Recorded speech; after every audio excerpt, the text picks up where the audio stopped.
ಶ್ರೀ ಗುರುಭ್ಯೋ ನಮಃ. ಮಾಯಕಾರ ಪ್ರಭುವೇ ನಮಃ.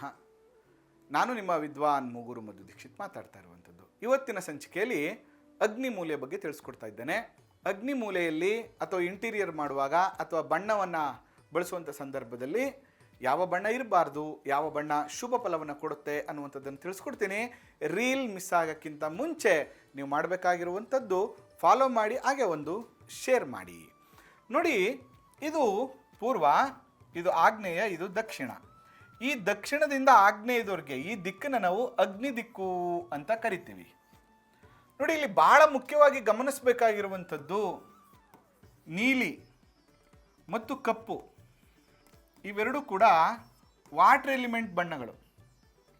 ಅದಾದ ಮೇಲೆ ಗ್ರೇ ಇದೆಯಲ್ಲ, ಇದು ಮೆಟಲ್ ಕಲರ್.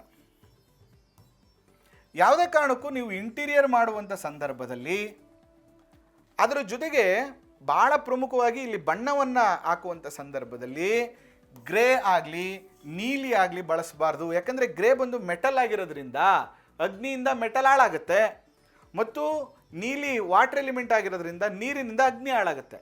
ಅದರಿಂದ ಸಂಪೂರ್ಣವಾದ ಎನರ್ಜಿ ಹಾಳಾಗುತ್ತೆ. ಅದರಿಂದ ಮನೆಯ ಹೆಣ್ಣು ಮಕ್ಕಳಿಗೆ ಹೆಲ್ತ್ ಪ್ರಾಬ್ಲಮ್ ಆಗುವಂಥದ್ದು, ಸಂಸಾರ ಹಾಳಾಗುವಂಥದ್ದು, ದಾಂಪತ್ಯ ಸುಖ ಹಾಳಾಗುವಂಥದ್ದು, ಫೈನಾನ್ಷಿಯಲಿ ಪ್ರಾಬ್ಲಮ್ಸ್ ಆಗುವಂಥದ್ದು, ಸ್ಟ್ರೆಸ್ ಜಾಸ್ತಿ ಆಗುವಂಥದ್ದು ಎಲ್ಲ ಆಗುತ್ತೆ. ಅದರಿಂದ ಈ ವಿಷಯವನ್ನು ತಿಳ್ಕೊಳ್ಳಿ. ಇದರ ಸಂಪೂರ್ಣ ಮಾಹಿತಿ, ಇನ್ನೂ ಯಾವೆಲ್ಲ ವಿಷಯಗಳನ್ನು ಗಮನಿಸಬೇಕು ಅನ್ನುವಂಥದ್ದನ್ನು ವಾಸ್ತುವಿಜ್ಞಾನ ಯೂಟ್ಯೂಬ್ ಚಾನಲ್ಲಿ ಪೂರ್ಣ ಮಾಹಿತಿಯನ್ನು ಕೊಟ್ಟಿದ್ದೀನಿ. ಮಿಸ್ ಮಾಡದೆ ನೋಡಿ.